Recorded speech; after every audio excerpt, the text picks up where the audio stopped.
It's not easy to notice every little detail Marvel throws at us during their movies, whether it's the rush of the moment or the tears in our eyes.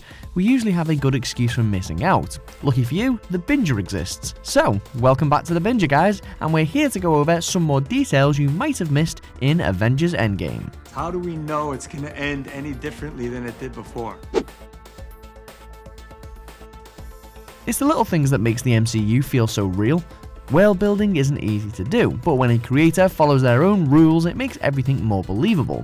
The same aspect would relate to this situation. We don't have a ton of evidence for this, but we can all assume this entry is correct. We're just doing some math and inference. The clues definitely point to this being true. At the end of the film, we see Peter head back to school. His demeanor is different, and the audience can see the effect the battle had on him. Ned sees Peter, and the two of them embrace. It's a touching detail added to the conclusion of an emotional catharsis.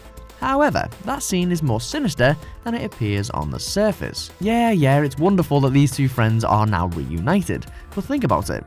This happens 5 years after the snap. Ned was dusted too. On top of that, some of Peter's classmates are now graduated and move on in their life. He missed a large chunk of his life, and many of his friends did too. It's a tiny detail like this that proves Thanos did have more resounding effects than we all initially thought. This one comes courtesy of Jacob M. Douglas on Twitter. It's one of those tiny things that most people scan for, but can't always figure out. Turns out this user actually knew what the area code was for Lara Barton's phone number. Again, some other keen observers may have noticed this, but this tweet was the one we noticed. Spoiler alert, as the team finally reverses the snap, viewers sat waiting for some sign of proof. Just as our attention strains for an answer, a phone rings. It's Hawkeye's phone. His wife is alive and his whole family is finally back. The moment is touching, and tons of people likely didn't even bother looking for this clue. It's the shortest shot, and it almost feels like the editor didn't want viewers to see it. However, the area code is for Missouri. We don't want to assume too much, but that seems to confirm the location of his farm. Now, area codes don't always mean the location is exact. In fact, it's possible Lara just got her first cell phone in Missouri. However, the state shows up in Guardians of the Galaxy Volume 2, so it's easy to imagine that someone higher up in Marvel has an affinity for the Show Me state. Dear Mr. Fantasy fades out, Nebula and Tony finish their game of paper football, and we finally get the message we've been waiting for since the first trailer dropped. Tony pours his heart out to the love of his life. We see a man on the edge of death, ready to accept his fate. It's a confessional, the kind of intimate moment we all appreciate from a series of films that finally earned their emotional payoff. So yes, that moment is incredibly touching.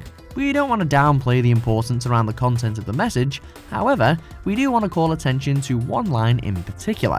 It's the kind of thing you don't really notice at first, but once we tell you, it'll blow your mind. See, Tony tells Pepper not to share this on social media. He jokes about how much of a scandal it would be if his final moments were posted like that. Anyways, the point of the moment is not the content, it's actually a callback. In the first Iron Man film, one of the first things Tony says is, "I don't want to see this on your MySpace page." The line is meant to remind fans of how far we've come since that scene. It's been years since that line, if you couldn't tell by the fact MySpace is mentioned, and the fact we're finally here in this moment is given more weight. Props to the writers for sneaking that moment of nostalgia into this very touching monologue. Nice job.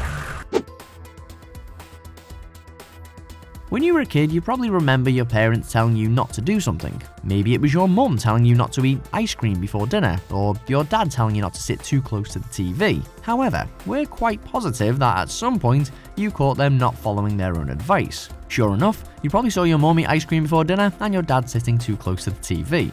We'd also be willing to bet that you rubbed it in their face. Thor isn't like child version of us. Well, he isn't like a child in a lot of ways, but you know what we mean. When the God of Thunder struck Thanos in the chest, the Mad Titan proclaimed, You should have gone for the head.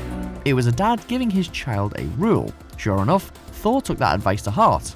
He swung through the head and made his dad proud. However, he also got to watch as Thanos failed to follow his own rule. During the final battle, the two ultra-powerful characters squared off. Thanos got the better of Thor, but his strike wasn't the best. Instead of aiming for the head, he ploughed his blade into Thor's chest. We just wish Thor had shouted that now quotable line back to his opponent. I like this one. Oh boy, this entry is a good one. The MCU crew decided to give a wink to all the comic book fans in the audience. There were a few in the movie, but this one hid in plain sight. Seriously, it takes a real rabid fan to know about this one. We're not talking about the Hail Hydra moment, the Secret Empire run wasn't that long ago anyways. We're also not talking about Nebula touching the Infinity Gauntlet. That reference to her role in the comics was nice, but this was even further down the rabbit hole. Many fans noticed Joe Russo makes a cameo as the first openly gay character in Marvel Cinematic history. We know that cameo was heavily discussed on the internet, but we all missed the Jim Starlin cameo. Yes, we know some of you probably just scratched your head and said, who? Starlin actually created Thanos. That's right, the man that originally conceived the Mad Titan was given a tribute in the form of a cameo. It was Marvel's way of winking to the comic fans and honouring this wonderful artist. It's moments like this that need to happen more often in these films.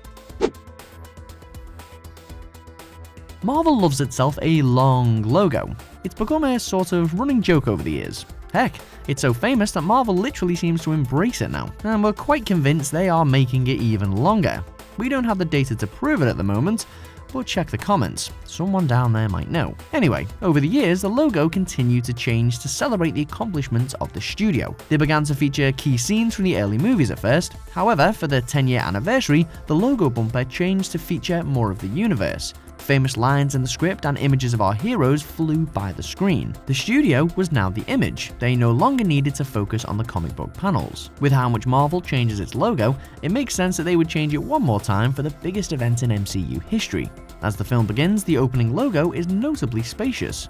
It turns out the snapped heroes are not included. Seriously, go back and watch it. We're not lying. And it seems to be one of those things that you either did notice or didn't. It just goes to show how accustomed we've all become to that long title opening. We think no moment hit us harder than the opening scene when Clint Barton loses his entire family. Watching him teach his daughter to shoot was touching, but of course, Marvel stripped that happy moment away from us. Well, actually, now that we think about it, another scene might muster up the same amount of tears. Watching Ant-Man stumble back into the present day with no knowledge of the snapping was shocking. The more shocking part is realizing he missed 5 years of his daughter's life. Seeing Cassie all grown up and discovering her father is alive hit us right in the gut. To be honest, there were a ton of emotional moments in this movie. On second thought, we can't decide which one hit us the hardest. Most importantly, the relationship between these people reflects a subtle clue to the future of these movies. Both the girls are incredibly close to their superhero fathers. Neither father inherited genetic powers. Theoretically, their skills can be taught to someone. Well, Barton is a master of archery at an otherworldly level, but his daughter showed us the apple doesn't fall far from the tree. Cassie is also more attuned to the hero side of her dad's life. When we take that all into account, it seems like Marvel might be building us up towards a Young Avengers film. Watching Clint turn into Ronin was incredible. It was tragic, but still incredible. We watched a completely unhinged superhero toss his ethics aside and release all his rage. Unfortunately, the viewer only gets to see one fight. Oh well, we'll take it. One fight is better than nothing. The one intense action sequence the audience sees involves the Yakuza. Barton is blitzing through these men with no remorse. However, the final survivor is no squash match. Instead, we are treated to a katana fight ending in the boss's defeat. To many fans, the leader may seem like some nameless villain tossed out to show off Barton. However, a quick piece of dialogue alludes to more about the character. Turns out the last man alive is Akihiko. We know this because a random henchman shouts his name during the battle. The subtitle literally tells the audience Barton is after Akihiko. The result is a battle with a little more detail than it originally had. Instead, fans were treated to an intense standoff with a well-regarded comic villain. One might even assume that Akihiko has a history with S.H.I.E.L.D. or even Barton personally. Everyone loves a good callback. We've mentioned them a ton over the course of making these videos. Some of them are meant to make you think, some of them are meant to make you nostalgic, and some of them are just meant to make you hungry. You might recall a light-hearted moment between Doctor Strange, Wong, Bruce Banner, and Tony Stark during Infinity War. The four exchange a conversation about Ben & Jerry's flavors named after Avengers members. In Endgame, the reference creeps back up as Professor Hulk is clearly seen eating a huge tub of Ben & Jerry's ice cream. The question now becomes, What flavour? We're honestly not sure. In fact, Ben & Jerry's isn't even sure what the flavour is. The ice cream is green, so it's safe to assume that it's probably a Hulk flavour. It takes a keener eye than ours to spot the label on the tub. Feel free to share your best guesses. Either way, the moment is clearly a callback to the conversation they all had back in that earlier film. Big things happen in Budapest. Seriously, this city gets mentioned so often that it has its own page on the Marvel Wiki. That is an intense level of insight right there. Like, what's so important about the city of Budapest that all these agents seem to end up there all the time? Clearly, something is up. The first Avengers film includes a quick bit of dialogue between Natasha and Clint. The two mention the one time they were in Budapest together. However, they both remember it very differently. We also found out in Captain Marvel that Nick Fury was in Budapest at some point during the Cold War. It's unlikely the two situations are the same incident.